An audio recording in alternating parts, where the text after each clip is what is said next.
So me and the kids went on a bike ride and we came down to a local park and we rode down this path, and Heather was walking behind us and she found a mulberry bush that she is now foraging from, and probably will have enough to make a little bit of jelly or something, or maybe some syrup. So it's right here in the park.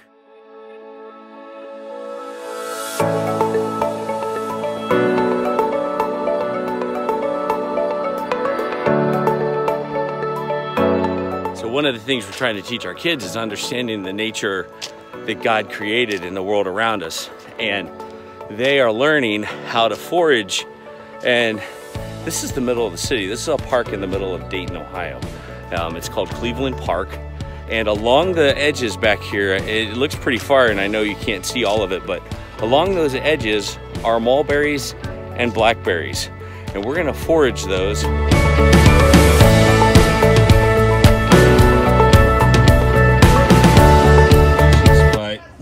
These are wild cherries.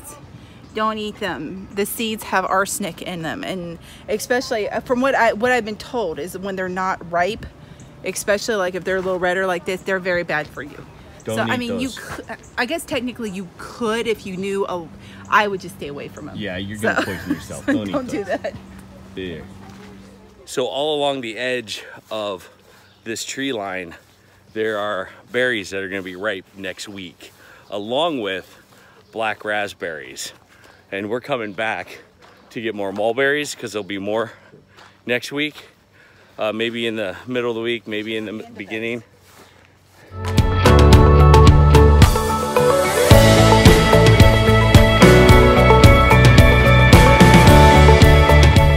So I found these in the middle of our neighborhood. In our park. There's a little park, and these are mulberries, and there's actually a lot more of them that are going to be coming. So I'm going to run these through a food mill, and I'm going to make the kids some mulberry syrup, and we might run and get some ice cream and let them try it. They've never had it before, so this will be kind of fun. I mean, it's just amazing, like living in the city, what you can find. And there were actually black raspberry canes that were there too. So they weren't ripe yet, but they were there. So we got the mulberries from, and black raspberries I think are out there too, but we got the mulberries, and my wife is a genius. Check out what she's doing now. This is my food mill. That was my grandmother's first. I think it's stuck. Hold on. So what's the food mill do, eh? It takes out the seeds and the stems. If you look down here, it's shooting it out the other side. I think it's actually. It's right there, I need to go this way. Max, can you tighten that? It's slippery because it's a beveled edge. Yeah, these things were made to be on a flat Square corner. countertop. But Okay, that's not. I listened to it. this tarry looking syrup is actually purple. Yeah. And it's coming out of this section right here. And then on this end is where the seeds and stems are coming out. Now, is there any value in the seeds and stems at this point, or do you just put it in the compost pot? We put it in. Actually, I'm going to run it through a couple of times. Okay. My grandmother always. Okay, Max. So we removed the cutting board and just attached it directly to the table. So you said you run it through a second time? Yeah, I'll keep running it through till no more juice comes out of it. And this juice is gold. I mean, look at it go. It's. Yeah. I don't know if you guys can see the food mill and what it's doing, but it's. Look how dark purple that is. Oh, So it's coming out. thick. It's beautiful. That is an incredible sight. We're gonna go back to the source of said berries and get some more, I think. Yeah. While you got the food mill out, you might as well, Yeah, right? this food mill is. Oh my gosh. That's Look at that. amazing. Look at that. Oh, that's so That's weird. cool. Taking it back to the old school days, huh? Mulberry, what, syrup? Is that what we're making? I don't think I have enough to do like a Full-on jam or whatever. because this is all the mulberries I've got right now. It's still very impressive. It's not a small crew. It's an amazing machine. It does. So it goes in the top where Heather's arm is. Yeah. Where the berries are. Can you here? Yeah, Can you- And I can see it. And And then it comes through the food mill as she grinds. It presses out the pulp, and on the other end are the stems and seeds. And then down this little ramp is the good stuff, as they say. Isn't that amazing, you guys?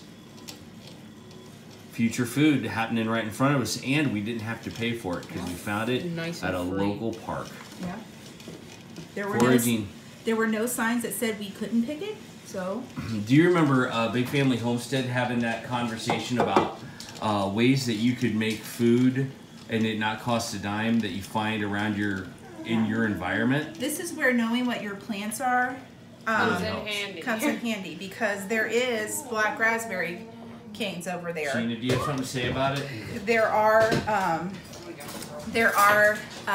black walnuts that are growing there.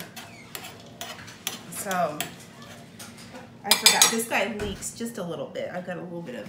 Drip. I'll get it. But for something that's How old is that? 70 years old. So that food mill is 70 years old? Well, let me think. Hold on. Maybe no. Well, 60 years old, I believe. Still impressive, guys. Look at Very how impressive. dark it's staining my fingers. That's awesome. Like, blueberries don't stand a chance. So we took the pulp out and we are running it back through. It's an amazing thing. So we didn't get enough berries back out to the park. Haha. Check this out. Oh, let's continue going. Well, it looks pretty good. We've got more mulberries than we can stand, and they are getting it all ground through the food mill. I can't wait to taste this. This is going to be amazing. We'll check in at the next step of the process. Sounds good. All right, so the next step that we're going to do after I'm done with the food mill, look at my pretty purple fingers, is we're going to put it on the stove, cook it down, and we're going to put some lemon juice and some cane sugar in it, and make a really nice syrup out of it. All right, so we've got 5 cups of juice and like pulp that came out of the all those mulberries that we did. And it does have seeds in it, some, A but little bit, but it doesn't have a ton. it's going to. I mean, the food mill, it gets out the sticks. Yeah, and it gets out most of the seeds, but if there's some that are really tiny, And there's no squished ants in there. well, we don't know. Not that we don't know about that. It's Just protein. kidding. We're sort of sure about that. And this is really cool because we found this Yeah. and picked it, and now we're cooking it and making a dessert out of it. Now, the recipe that I found called for 8 cups.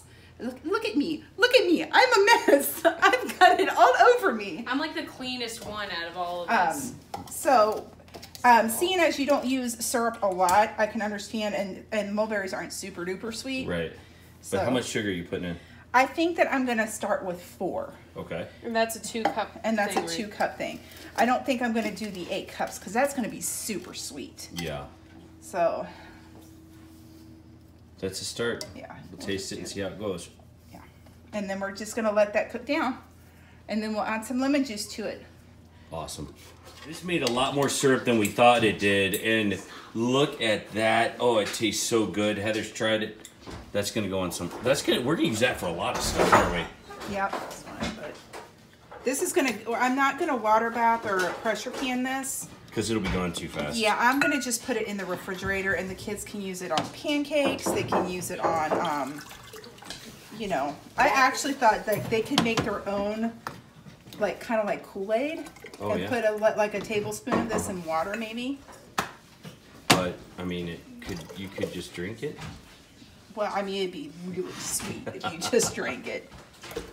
Could you imagine like mixing that with maybe some 7-Up, Oh yeah, that would be good. or maybe some not Mulberry, but yeah, 7-Up's a good. So mulberry. That looks awesome, you guys. All right, guys, it goes straight on the ice cream. So we're just gonna put a little bit on the ice cream. It's so white you can't even see it. That's Yeah, awesome. it's white ice cream in a white bowl. That's There you vanilla go. ice cream. All right. Yeah, because we thought vanilla would, you know, probably work best with this. It wouldn't fight with any of the flavors of the mulberry sauce. So we found this at a local park. We harvested it, mulberries, cooked it down, food milled it, cooked it down, added 4 cups of sugar to Yeah. it, strained it so there were even less seeds in it, and it's time to taste it. Here we go.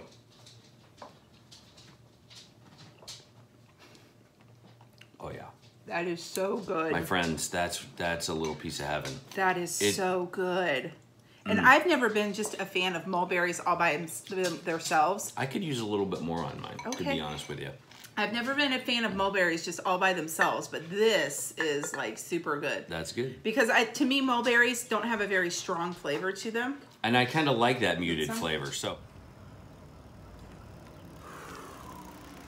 So don't forget to like, subscribe, comment, and get out there and exercise, you guys. And don't do like me, wear a helmet. And as always, more updates as we go. You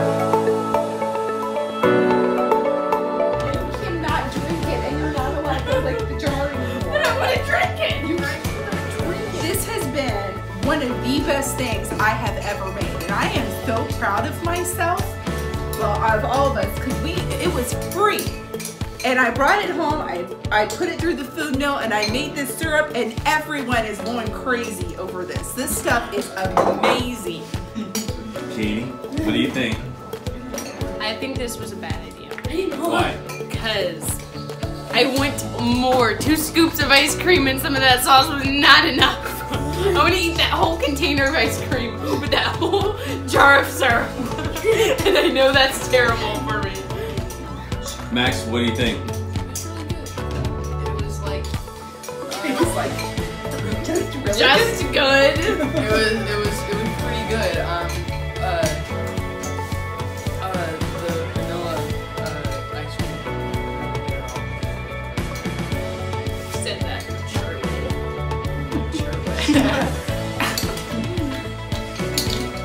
Do you want to lick mom and dad's bowl too?